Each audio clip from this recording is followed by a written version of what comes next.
today's tutorial, I'm going to show you why and how you can export the audio, not the video, and then request. Step 1, drag the video that you want to export to audio only. Step number 2, drag the video or audio onto your timeline.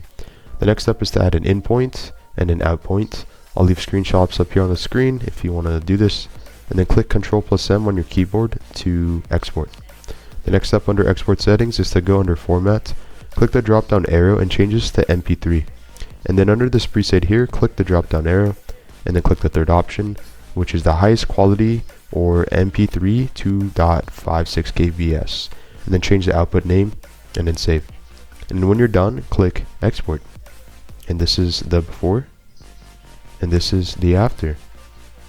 Again, if you want to learn how you can save hundreds of hours and money online per year creating content, click the link down below, scan the QR code, and thanks for watching this tutorial.